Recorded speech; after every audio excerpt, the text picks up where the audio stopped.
ñun ñoo ko war a tegoo pour préparer en fait les générations futures Tout à te fait. kenn mënu ko créer def ndare du ci éducation ko def parallèlement aussi fexe ba nag assainir l'environnement aussi laisser aller bi am ci réew mi bari na trop il y a trop de laisser aller dans ce pays là yàq deru nit xas as gor wax loo xamul seede loo xamul tuumaal nit saaga nit mais c'est extraordinaire ce qui est en train de se passer dans ce pays là. et plus ngay gën di mën a tuumaal plus ngay gën a nekk ci deri nit ñi di lay gën di seetaan. mais c'est inacceptable. c'est dommage ce qui se passe dans ce pays. Ndiab Oui. c'est inacceptable ça c'est inacceptable léegi réew mu toll noonu il faudrait que vraiment li sëñ Cheikh Tidiane Sy Al Maktoum waxoon rek léegi il faut ñu ndëppal ko ndëpp googu nag mooy table rase la ñuy def ci li fi nekk gis nga ñii sama genre gii mënuñoo yóbbu mu réew fenn ñun daanaka ñu baal ma kaddu gi waaye li ñuy dal nañu ba pare kon li ñu war a def mooy ñu préparer les générations futures par l'éducation parce que c'est le fondement c'est la base c'est la clé en dehors de l'éducation kenn mënu ko il nous faut un système éducatif sénégalais il nous faut une école sénégalaise Oui. une école africaine avec nos valeurs africaines sénégalaises bien sûr feneen fu lu baax am ñu jëli ko tout à fait. mais il nous faut une école sénégalaise on n'a pas encore une école sénégalaise réformer waat carrément le système éducatif mais malheureusement. absolument il le faut lu ñuy jàngal suñu école c'est regrettable ba mu Hein? law ba ci université yi Mais- c'est dommage. malheureux de le dire mais ça ne serve à rien Rien du tout.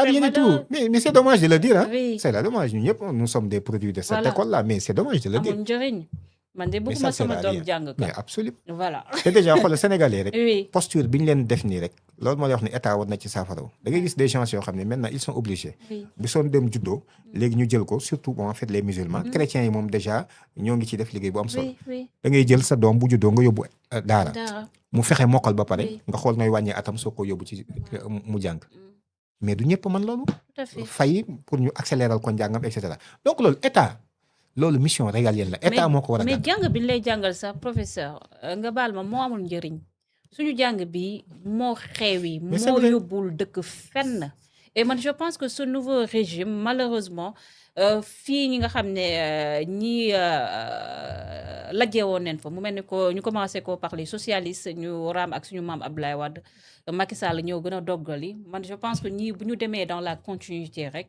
bien vrai qu'on nous annonce des réformes sur l'éducation nationale sénégalaise mais jàpp naa ni les véritables réformes yi nga xam ne war nañ ko def mooy casser carrément ce système Jules Ferry bi nga xam ne absolument France ba mu la ko utiliser ay année la yoo xam Mais ne bien sax sûr. ñoom ils n'utilisent pas plus ce système et quel était même l'objectif Ouais. c'était d'aliéner le peuple Voilà. africain c'est Georges Hardy qui le dit Oui. il fut le premier inspecteur de l'enseignement en Afrique occidentale française il écrit il y a des notions à détruire dans l'esprit de l'enfant, des notions singulièrement solides qui lui viennent du milieu familial et religieux. Donc, vous savez, il a campé le débat. Leur visée, c'est tout simplement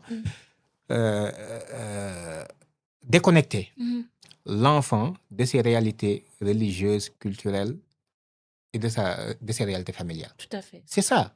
Et ils ont réussi à le faire.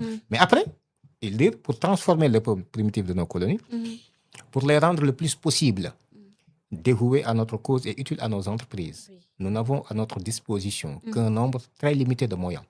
Et le moyen le plus sûr, c'est de prendre l'indigène dès l'enfance, d'obtenir de lui qu'il nous fréquente assidûment et qu'il subisse nos habitudes intellectuelles et morales pendant plusieurs années de suite. En un mot, de lui ouvrir des écoles où son esprit se forme à nos intentions. L'objectif, c'était d'aliéner, c'était on nous d'avoir empêche des même bêtes de somme. réfléchir Mais c'est ça, de d'avoir créer Hein? Des réfugiés, de créer. L'objectif, c'était d'avoir des bêtes de somme, Voilà. de servir une entreprise, une Voilà. cause, la cause occidentale, la cause française. Oui. Mais loolu nañ ko dagg léegi nag. nañ ko ni ñu fa dagg dégg da ngay dégg ñu naan non dugal nañ ay kunkaat yi man nangam yu demee noonu. Mais loolu defarul dara. defalul dara Il faut ñu dem liñ mën a jëlee ci loolu bari na. Par exemple fii mais c'est-à-dire ñun li ñu am ci comment dirais-je.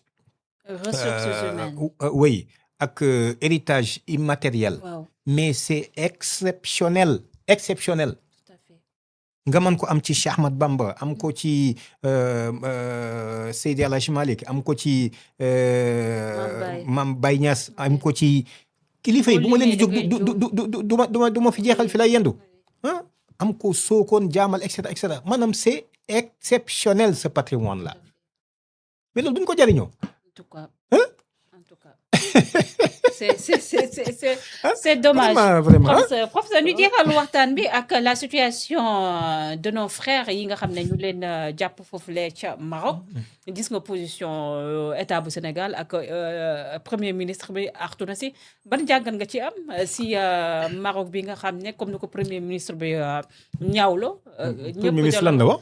Le premier ministre moom dafa ñaawlo vraiment dénoncer position bi nga xam ne Maroc def na ko traitement bi nga xam ne traité na ko suñu supporters yi nekk foofu noonu mais ñëwaat na ci bu ñu amut li nga xam ne moo nekk grâce buur bi li bu ñu amul grâce ñoom dañoo déposer ab lettre boo xam ne rek pour ñaan Maroc mu indi ñu suñu ay doom ndaxte récemment on a voté un projet une loi foofule à l'Assemblée nationale pour ñaari dëkk yi mën di échanger seen ay prisonniers. Donc je pense que kon loolu une issue heureuse dana ci am.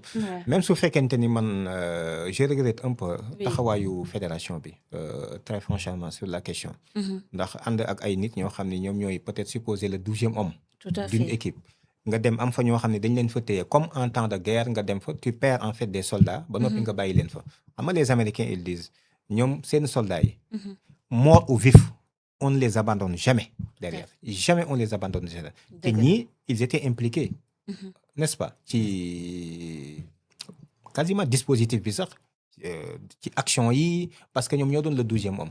Kon su fekkee am na ay heures yu fa am. Bien vrai que ni man du ma condamner strictement en fait le Maroc ndax quoi qu'on puisse dire fii Sénégal il y a eu un match de football bu fi mas a am je pense que c'était une équipe de Ouakam et de Mbour il y a eu ay échauffourées yu am demee na mais la justice dañ ko enclenché ñu gëstu ko kon lu mel noonu su amee tamit gëstu Maroc en tant que état bu souverain ak i loi am bu jàppee ni nit violé na ko parce que dana ko def ay Marocains dana ko def ñeneen sañ na topp loolu bu koy topp yi tamit li nga ciy man mooy nga taxawu leen foofu laay déplorer un peu taxawaayu surtout fédération bi parce que ñoom lañu dénk loolu waroon nañu au lieu ñu ñëw fii di ñu présenter ay trophée véritablement ñu taxaw foofu wut pool d'avocats taxawu leen ba seeni famille ñoom yëg ni ñii taxawu ne leen Sénégalais yëg ni ñii taxawu leen. mais moo ne ko wut neen ay avocats de même l'État du Sénégal a essayé mais dafa mel ni comme selon les explications du premier ministre Maroc ñoo ubbeekuutoon si voie yooyu waxtaan bi. mais comment ça. oui loolu lu mën a nekkee. loolu mën a nekkee Sénégal ba tey si coupe bu mu jël. bon loolu moom ça peut se comprendre sax. mais juste en fait fédération bi daal man seen taxawaay moom gis naa ni. des na damaa yaakaar ni moom des na vraiment. très franchement. man j'aurais suggéré que le président de la fédération ak quelque chance de son staff des Maroc. ba affaire bi ñu réglé ko. on n'abandonne pas ces soldats on n'abandonne pas ces fils comme ça. bàyyi leen et puis ñoo ngi posé ay problématiques yoo xam si ay détails la ci li ñuy wax ak ñoom ñi xamuñu ko yu demee noonu mais ana waa fédération bi. ana mu maintenant nag bon am na ñuy indexé xëy na le gouvernement man je dirais pas parce que nag mënee su la immiscé wu ci loolu.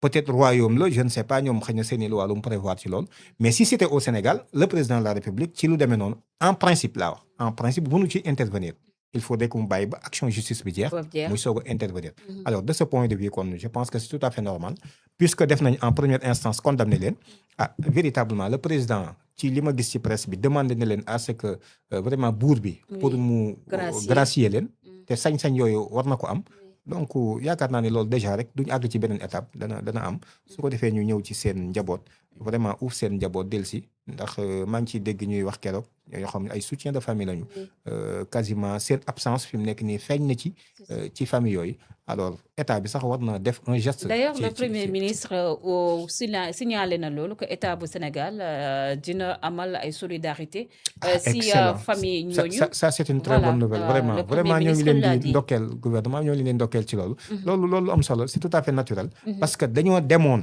même su fekkente ni man ku mel ni man question yooyu man intéressé wu ma taluma ko sax ndax maa ngi ci leneen mais nag da nga gis engouement bi mu suscité ci peuple bi kon c'est une question en tout cas d'intérêt daanaka mën naa wax national kon bu ay sénégalais jógee dem ñu téye leen fu ñu am gàllankoor vraiment war nañ leen a taxaw ci biir ak ci biti. tout à fait professeur Ababacar Mboup mu nekkoon rek ancien mu nekkoon coordinateur And Sàmm